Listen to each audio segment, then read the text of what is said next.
6 دسمبر پر جب لوگ black day کا سٹیٹس لگاتے ہیں تو کچھ لوگ اعتراض کرتے ہیں، تو اس میں صحیح کون ہے؟ دیکھیے 6 دسمبر کو بابری مسجد کو شہید کیا گیا تو یقیناً ہمارے لیے بہت تکلیف کی بات ہے. ہمارے لیے ہندوستان کے مسلمانوں کے لیے وہ بہت ہی غم کی بات ہے کہ ہماری ایک مسجد کو شہید کر دیا گیا.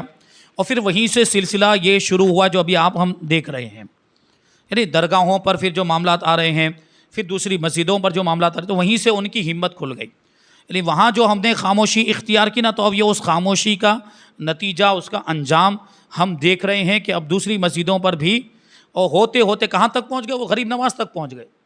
اجمیر معلیٰ وہاں پر بھی دعویٰ کر دیا کہ یہاں بھی مندر، اب ان کو ہر جگہ مندر دکھ رہا ہے.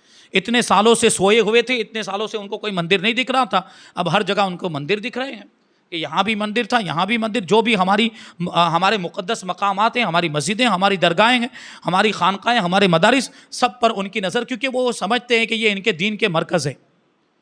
وہ سب جانتے ہیں کوئی ان پر ہی حملہ کر دیا جائے، مرکز ختم ہو جائے گا تو ان کی ساری چیزیں، دوسری چیزیں بھی کمزور ہو جائیں گی. تو وہ اس مقصد کے تحت وہ لوگ کام کر رہے ہیں، اس سازش کے تحت وہ لوگ کام کر رہے ہیں. تو بہرحال بابری مسجد کا شہید ہو جانا ہمارے لیے بہت تکلیف کی بات ہے، بہت بڑے غم کی بات ہے. لیکن اس کی بنیاد پر اس دن ہی کو یوم سیاہ کہہ دیا جائے یا اس دن ہی کو بلیک ڈے کہا جائے، اس کی اجازت نہیں ہے. بلیک ڈے یا یوم سیاہ کہنے کا مطلب وہ کہ وہ دن ہی خراب ہے. یعنی 6 دسمبر والا جو دن ہے وہ منحوس ہے، گویا کہ منحوس ہے. اگر سیاہ کہنے کا یہ مطلب ہوا یا بلیک ڈے کہنے کا یہ مطلب ہوا تو پھر اس کی اجازت نہیں ہے. کیونکہ دن سارے اللہ کے ہیں، مہینے سارے اللہ کے ہیں، سال جتنے بھی ہیں اللہ تبارک و تعالیٰ کے، زمانہ اللہ نے پیدا کیا ہے. تو کوئی بھی دن منحوس نہیں ہوتا ہے، کوئی بھی مہینہ منحوس نہیں ہوتا، کوئی بھی تاریخ منحوس نہیں ہوتی. جیسے کہ وہ قمر در عقرب کا جب سوال آیا تھا تو میں نے اس کے بارے میں بتایا تھا.